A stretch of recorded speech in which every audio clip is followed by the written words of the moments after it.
Hi everyone, my name is Stella and welcome to my second episode on the RabbitCraft server. And if you watched my first episode, you may have seen that there was only like those buildings behind me over there in the last episode. You know that meme where they go, "Oh, I've done a bit of mining off camera." Well, today we did a bit of building off camera. It's been a week since my last episode, and I've gone a little bit crazy with the building. Just a little bit. A little bit. Alright, so I'm going to take you for a quick look around some of the new buildings that we've put into our base. And I'm going to show you some of the cool features of each. Now, some of these were done on live streams and some we've done off camera. But there's some pretty cool buildings and I'm really excited to show you. Alright, so let's go take a bit of a look around. Welcome back everyone. So I'm going to take you through this building here. Now this was the first building that I decided to complete after the previous episode where we did these two buildings. Now we've got a very basic kitchen and pantry here, as well as a bit of a dining area and a bit of a bedroom that I kind of envision as a short stay area. Now upstairs I've started to complete this living area, and what I think I'm going to do is start the interior for this room. Now I have got some materials in my inventory, so I think what we're going to do is we're going to start off with a little bit of a writing area just here, as well as maybe say a chair here. Now I think I'm going to add in a bookshelf there and say an item frame with a book and quill there to kind of give us the illusion that we've got a person that's writing here. Maybe they're writing to their family. Now I've got some half slabs, so I think I want to have a bed up here.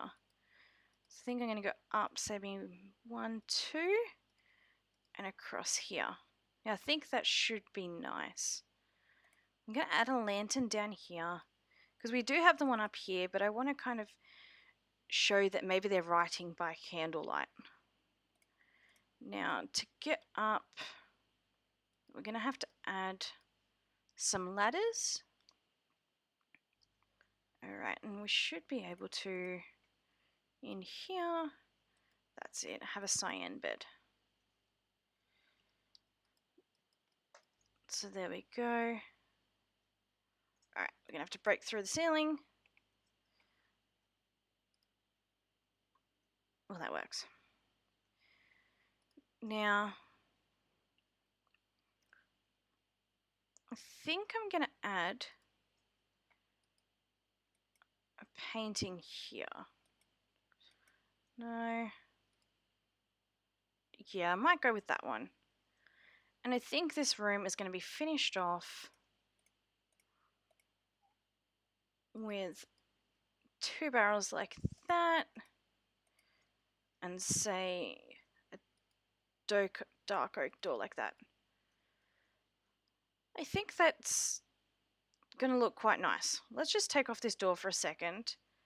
So as you walk in, you've got on your left, you've got a little bit of a closet, a little bit of a seating area where someone could write maybe a letter home. We've got, oh, I might add in just like that. Just add in this space here. Make it a little bit more cozy up there for them. We've got that little bit of a ladder up into a loft. Whoop. Where they sleep at night. I think that came together quite nicely. Now, I'm going to replicate this off camera, just in the other rooms, and I'll come back in a few moments and show you what I've done. Alright, so this is the room that we just completed, where we've got the little bit of a writing area, a bed up here, a painting here, and just a little closet here. Now we've replicated that same design in these two smaller rooms down here. So again, very similar or identical, and the same with this side. Now what I've done with this middle room, which is actually a double room, is replicated it almost exactly the same. But instead I've added two smaller paintings here, as well as the banners to give a bit of privacy for whoever's sleeping in these beds. I've also added in some double closets here, and just push the chair against this so that they can have a little bit more space to walk around and open these closets. So I think that turned out quite nicely. Now, as we head back down these stairs and go left, we've got this building here. At the moment it's empty, but again, I'm planning on adding in a kitchen here, a living room here, and we're going to have a nice wooden fireplace here and two bedrooms, but one on this side and one on this side. Probably a bit of a living room area here too. Now across the road, this building here is being made by Stay Down. He's made it as a bit of a wizarding tower. And with Stay Down, I mentioned in my last episode that he did a lot of my interior work. And yet again, he hasn't disappointed. Now I'll show you two things in this tower that I absolutely adore. Now, we've got this wizard's bedroom that's got some bookshelves, a nice little fireplace, and this big open window, which I love the concept of. Now, he's also added in this floating shelves, which I thought was a really cool idea too. Now, as we head back down this ladder and come back down the stairs, through here is a little bit of a storage area, and as we go up this ladder, we have got this wizarding library. Maybe where he's creating his potions and brewing all of his things. Maybe he's added in some, spider eyes into this area. And as you come out this little door, you come back down the stairs. Now, I was really, really impressed with this build, and I think it goes really well with the rest of the builds, as well as adding in this mossy stone brick. Kind of gives it that really old feeling, which I think works really well in this instance. Now, these three buildings here are yet to be done with the interiors, and I probably will do those off camera, just because we're running out of time for this episode.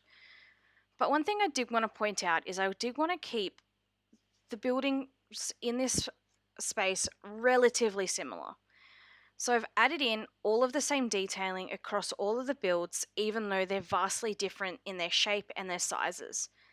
And it's just like I wanted to bring to you guys' attention.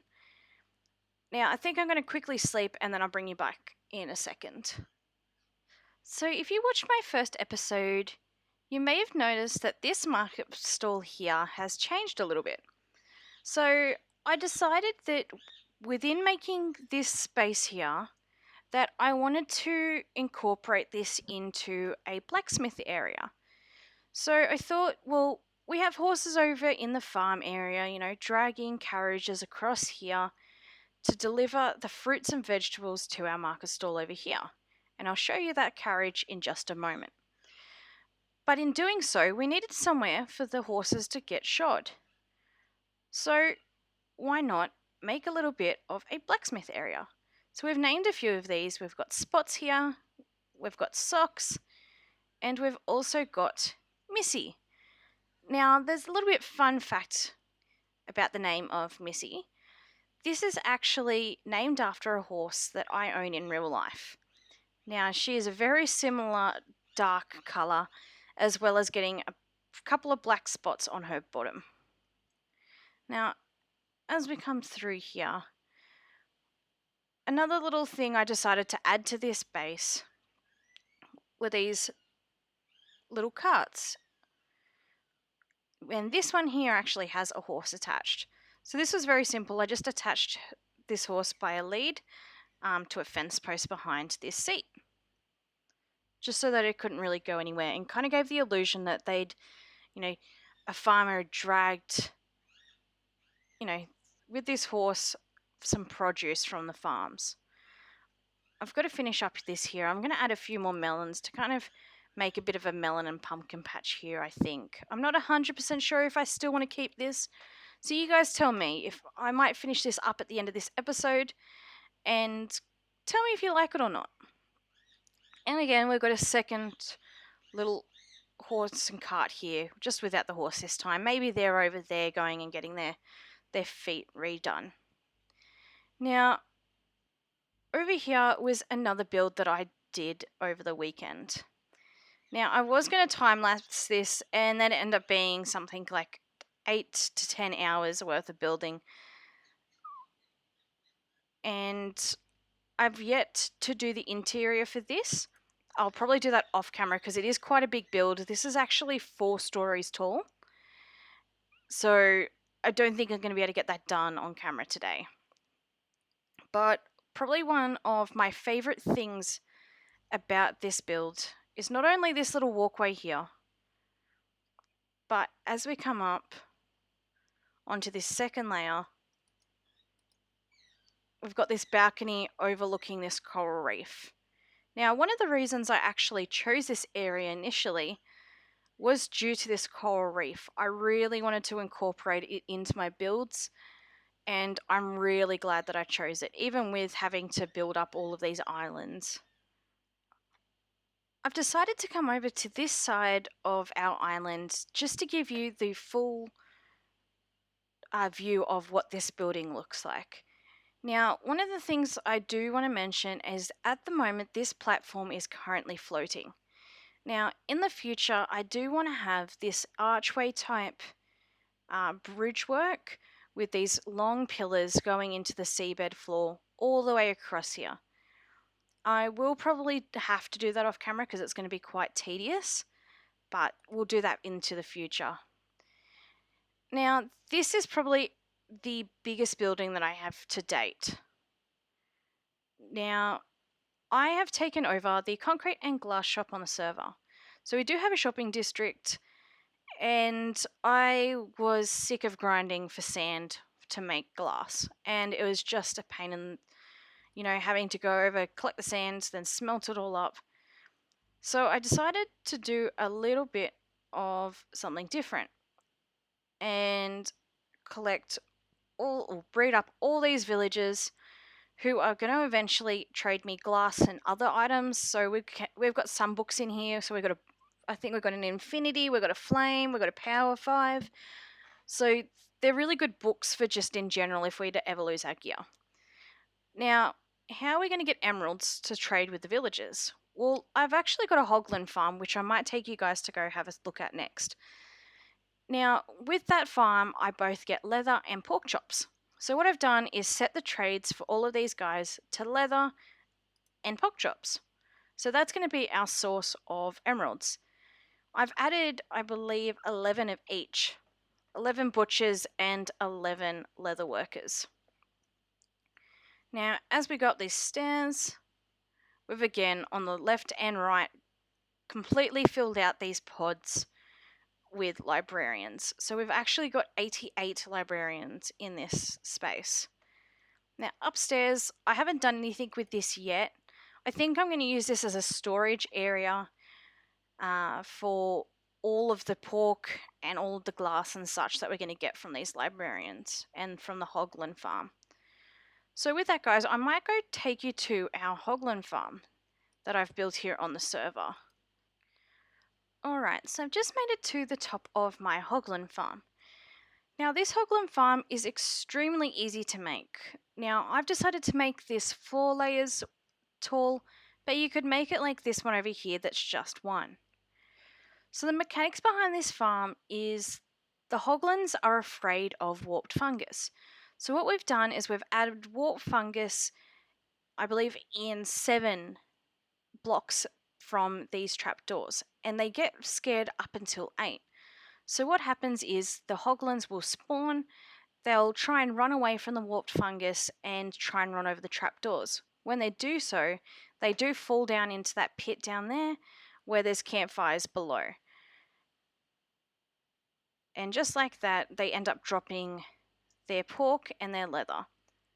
So this farm here is extremely efficient. I can get about 20 stacks of pork and about 3 stacks of leather within about 10 to 15 minutes. So that is why I decided to use this farm as our primary source of emeralds. Now, just within the short period of time we've been here, you can see how much materials we have already got. So although that's not very much in the scheme of a whole double chest, this system does fill up very, very quickly. And with that, guys, I think I'm going to take you guys back to the base and wrap up the episode for today. Hey everyone, thanks for sticking around for this episode. Now, if you guys want to see more of this village come to life, then make sure to hit that subscribe buttons down below. And if you did like this episode, then make sure to hit that like button. Now, I've added in my socials and my Twitch account in the description below. If you want to see me actually build up on this village on camera, then make sure to hit that follow button on my Twitch account. Now, I do want to thank you everyone again, and I hope to see you in the next one. Goodbye for now.